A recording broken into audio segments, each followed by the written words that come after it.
Hello, all. I'm debating the negative effects of social media.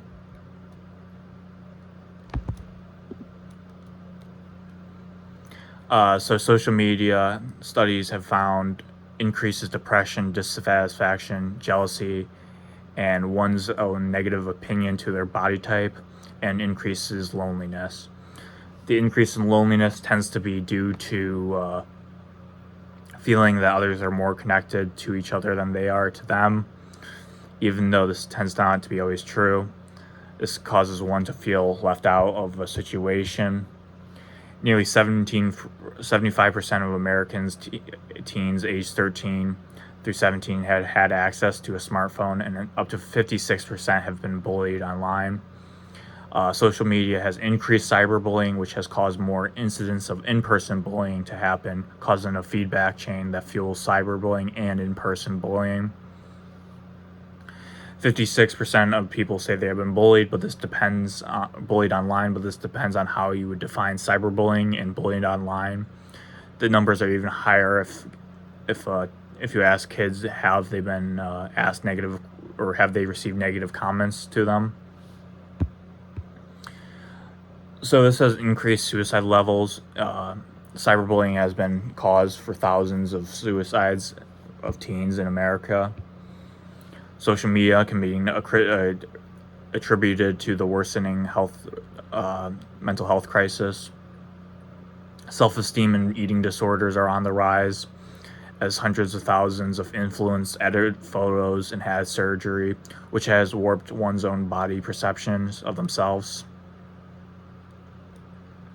For child safety, social media is not for kids, and they can get lost in it, and it can be dangerous when they're lost.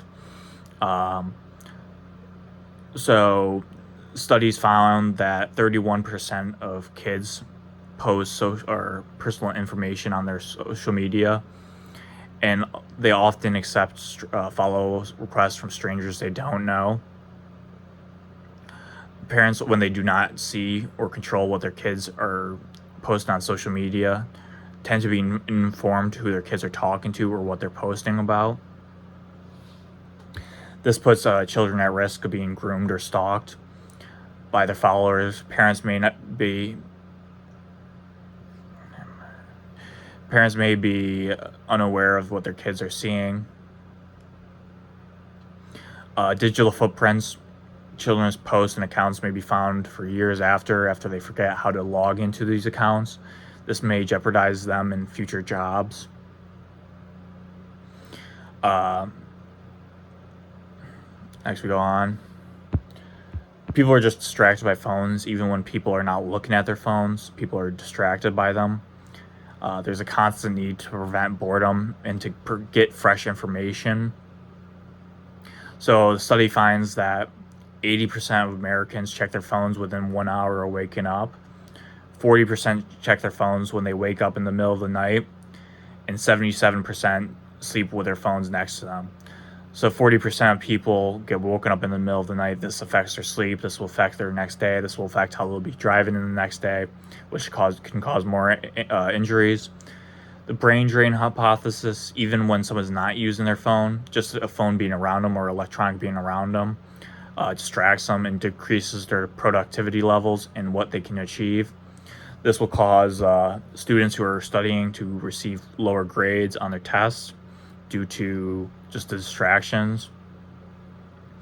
As I said, car crashes happen when people are on their phones. Even just having your phone around you makes you less productive of a driver.